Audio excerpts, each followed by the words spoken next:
Hello guys, welcome back to my channel Arfagi77. Di video kali ini, seperti yang aku bahas kemarin-kemarin, aku bakal membahas tentang bulking ataupun cutting. Apa itu ya bulking dan cutting? Kalian pasti tidak asing kan di dunia fitness yang istilah-istilah seperti bulking maupun cutting. Biasanya juga kita sebut untuk bulking itu surplus kalori dan untuk cutting itu defisit kalori. Oke guys, di sini aku akan menjelaskan secara simple aja apa itu bulking dan apa itu cutting dan bagaimana melakukan bulking atau cutting dengan benar.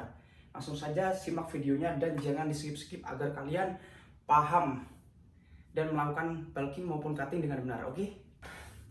Oke guys, kita mulai dari bulking dulu. Apa sih sebenarnya bulking itu?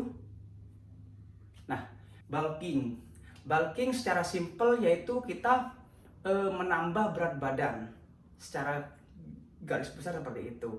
Tapi untuk lebih jelasnya, bulking merupakan di mana kita melakukan program untuk menambah berat badan dan menambah massa otot serta size otot kita, guys.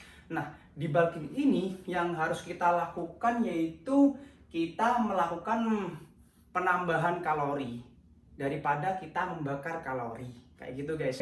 Jadi ibaratnya seperti ini guys, kita mengkonsumsi kalori yang jauh lebih besar dibanding kalori-kalori yang biasa kita konsumsi sebelumnya. Misal kita satu hari mengkonsumsi sekitar 2000 kalori guys. Jadi ketika kita bulking, kita melakukan penambahan kalori. Jadi kita mengkonsumsi kalori yang jauh lebih besar dari sebelumnya.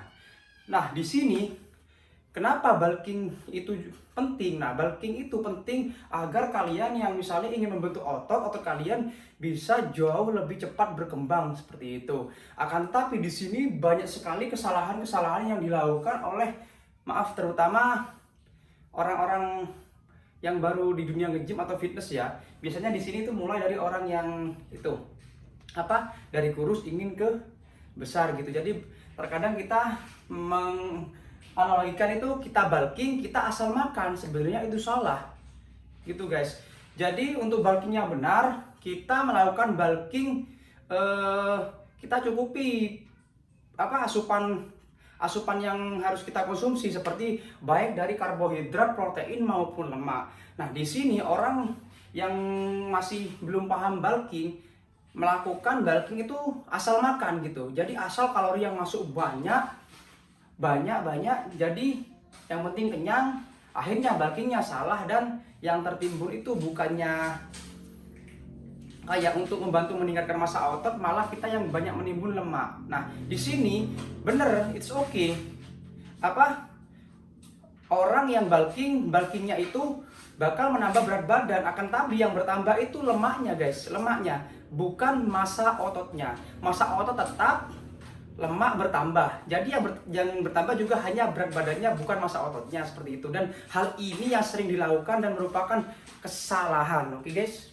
Jadi di sini aku bakal memberikan penjelasan yang benar bagaimana bulking yang benar itu. Jadi kalian harus lebih banyak untuk yang pertama konsumsi karbohidrat. Nah, karbohidrat di sini akan mensintesis glikogen yang nanti bakal membantu kalian untuk misalnya di olahraga atau nge-gym, kalian juga akan menambah tenaga juga dan merupakan bahan bakar juga sih.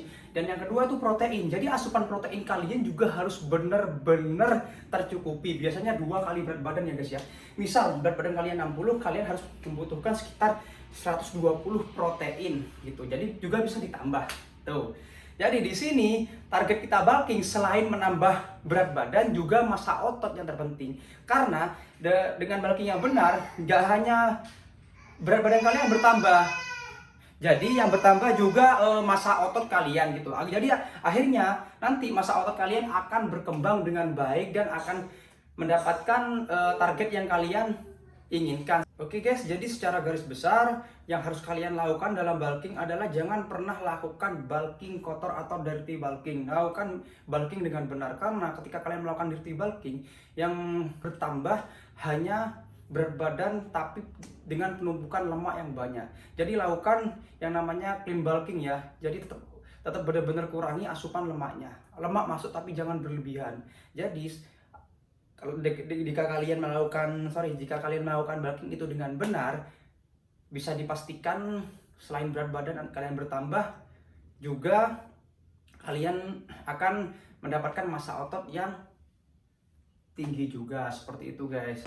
Gambar ini menunjukkan antara dirty bulking dan nil bulking. Bisa dilihat untuk massa otot dan definisi otot masih lebih bagus untuk yang lean bulkingnya ya. Jangan lupa juga tetap berolahraga dengan teratur ya guys ya, nge-gym dengan teratur. Dan ketika kalian nge-gym pun lakukan gerakan yang seperti kemarin saya lakukan, yang saya jelaskan, yaitu dengan progressive overload agar massa otot kalian bertambah. Oke guys. Nah, selanjutnya aku akan bahas yang namanya cutting. Cutting atau kita biasa sebut dengan defisit kalori ya. Kalian pasti sering dengar kan yang namanya defisit kalori atau cutting. Biasanya yang banyak melakukan ini adalah orang-orang yang dengan kelebihan berat badan atau obesitas. Mereka ingin menurunkan berat badan, jadi mereka harus melakukan cutting atau defisit kalori. Dalam artian cutting atau defisit kalori ini merupakan pengurangan kalori.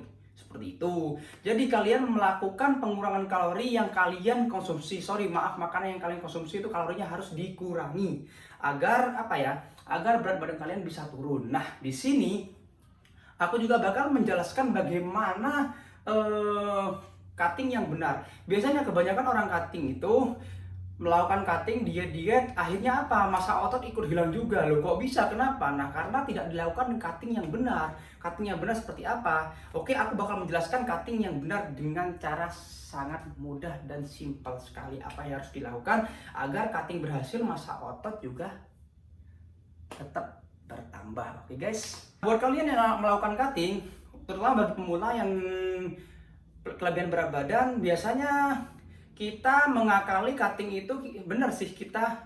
Oke, buat para pemula atau yang ingin melakukan cutting, yang dari badan obesitas ingin kurus, sebenarnya kita harus melakukan diet dengan benar. Nah, diet dengan benar itu kita benar-benar kurangi kalori yang kita konsumsi. Jadi kita harus menghitung kalori yang masuk ke badan kita. Misal kita ketika harian kita makan 2000 kalori, kita harus mengurangi kalori itu secara bertahap sih, jangan langsung, jangan melakukan diet ekstrim. Takutnya kalian malah kena lambung dan sakit. Akhirnya ketika sakit, diet kalian atau cutting kalian gagal. Nah, seperti itu.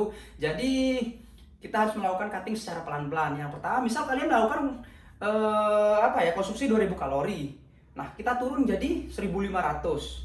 Turun lagi jadi 1000. Nah, itu lanjutkan sampai kalian mendapatkan target. Ketika kalian masih ingin cutting lagi, nggak apa-apa, kalian kurangi lagi kalori kalian gitu. Dan lakukan secara bertahap, jangan terburu-buru karena kita harus benar-benar menghargai proses gitu. Lakukan konsumsi makanan yang benar. Misal seperti ini guys, untuk pagi hari kalian bisa mengkonsumsi oatmeal seperti itu. Oatmeal dan whey protein, atau terserah pakai protein dari telur juga gak apa-apa untuk melihat protein kalian. Jangan pernah lupakan sarapan ya guys ya. Yang kedua, ketika kalian melakukan makan besar, biasanya makan besar kita lakukan pada siang hari. Nah, siang hari kalau bisa kalian pakai beras merah. Nah, beras merah itu kenapa? Karena kandungan gulanya juga rendah. Kayak gitu, kalorinya juga lebih kecil daripada beras putih. Terus konsumsi juga protein yang tinggi. Pentingnya di sini mengkonsumsi protein yang tinggi, balik lagi guys. Karena dengan kita mengkonsumsi protein yang tinggi, otot kita juga bakal tetap ternutrisi. Jadi ketika kita dalam posisi cutting, kita tidak akan kehilangan massa otot. Jadi massa otot kita bakal bertambah, sedangkan fat kita bakal turun. Kayak gitu konsepnya guys. Hindari makanan yang ibarat terlalu manis. Kita kurangi gula pelan-pelan. Tapi kalau untuk saya pribadi sih, saya nggak konsumsi gula. Kalau untuk cutting saya nggak pernah mengkonsumsi gula maupun garam juga. Jadi aku benar-benar ngurangin garam, sampai kadang aku makan hanya tak kukus kalaupun dibakar untuk pengolahannya. Jadi penting juga yang namanya pengolahan. Nah, pengolahan ini kalian juga harus benar-benar perhatikan. Kadang kita berpikir kita ngolah ya yang penting enak, ya gak apa-apa, kita cutting emang harus enak, jangan dibuat tersiksa badan sih, kayak gitu. Tapi pelan-pelan, kalau bisa emang bener-bener kurangi namanya minyak, harus di-cut, lemak, cut. Terus untuk gula dan garam harus juga benar-benar di-cut untuk mendapatkan hasil yang terbaik untuk cutting kalian. Nah, konsumsi protein yang tinggi penting, serat yang tinggi penting, konsumsi sayur-sayuran juga ya guys ya. Nah, karbohidrat di sini juga kita konsumsi, gunanya buat apa? Sebagai bahan bakar aja sih ketika kalian mau olahraga. Jadi kalau kalian nggak konsumsi karbohidrat ketika kalian olahraga, pasti kalian lemes kan? Nah, di sini fungsinya karbohidrat nanti yang kita konsumsi sebagai bahan bakar ketika kita melakukan latihan gitu. Jadi pembakaran akhirnya kita maksimal. Nah, ketika pembakaran maksimal, lemak kita juga ikut terbakar. Nah, fat-fatnya kita tuh hilang, sedangkan massa otot kita bertambah kayak gitu guys. Nah, untuk latihan sebenarnya ya ada yang menyarankan untuk kita latihan high reps ya, yaitu dengan repetisi tinggi. Nah, kalau aku sendiri sih untuk cutting biasanya aku jarang sih pakai yang selalu high reps ya. Jadi aku tetap menggunakan latihan beban seperti biasa, cuma mungkin akhirnya aja pakai high reps kayak gitu. Nah, untuk yang kedua kita kalau bisa kardio itu seperti kayak ya pasti tahu lah lari-lari gitu ataupun naik sepeda gitu, namanya kardio ya. Lakukan kardio itu seminggu 3 kali lah untuk kardio, 3 sampai 4 kali itu juga bagus untuk menghilangkan lemak-lemak yang ada di badan. Untuk diet itu atau cutting itu ada 2 juga, cutting santai sama cutting ekstrim. Yang saya jelaskan tadi, kalau kita cutting santai ya kita pelan-pelan aja lakukan. Nah, untuk cutting ekstrim ya langsung kita bener-bener cut kalori kita, makan makanan yang bener-bener kalau kita ngerasa itu, kalau nggak biasa ngerasa itu nggak enak. Sebenarnya enak nggak enaknya itu balik lagi sih ke mindset kita. Kalau kita udah terbiasa, meskipun kita makan masakan hambar pun rasanya tetap enak. Karena kita apa? Tujuan kita target kita tinggi, harapan kita tinggi, pasti kita bisa melakukan itu dengan baik dan benar kayak gitu guys. Oke guys, mungkin itu dulu penjelasan bulking maupun cutting yang bisa saya jelaskan untuk para fitness mania, terutama bagi yang baru terjun di dunia fitness, yang pengen tahu apa itu bulking, apa itu cutting yang sering digaungkan oleh para senior kita yang lebih senior dari kita gitu. Jadi saya memberikan penjelasan yang benar-benar simpel untuk kalian, beserta bagaimana bulking dan cutting yang benar agar kalian bisa mendapatkan hasil yang memuaskan. Jadi kalian ketika melakukan bulking maupun cutting tidak buang-buang waktu. Jadi kita melakukannya pas on targetnya gitu. Mungkin cukup itu dulu yang saya bisa jelaskan mengenai bulking maupun cutting ya. Kita ketemu lagi di next video. Jangan lupa ya guys ya, like, subscribe, dan share-nya ya, agar channel ini semakin berkembang dan agar bisa memotivasi banyak orang lagi untuk mencapai targetnya dan untuk tetap sehat. Oke guys, satu hal lagi yang perlu saya ingatkan ke kalian dan jangan pernah bosan-bosan mengingatnya. Jangan pernah putus asa. Otot yang bagus dan otot yang sempurna tidak dapat didapatkan dari hal yang malas-malasan. Dibutuhkan perjuangan dan konsistensi yang tinggi, guys. Dan terima kasih sudah menonton video ini sampai habis ya. Dan kita ketemu lagi next video ya. Salam.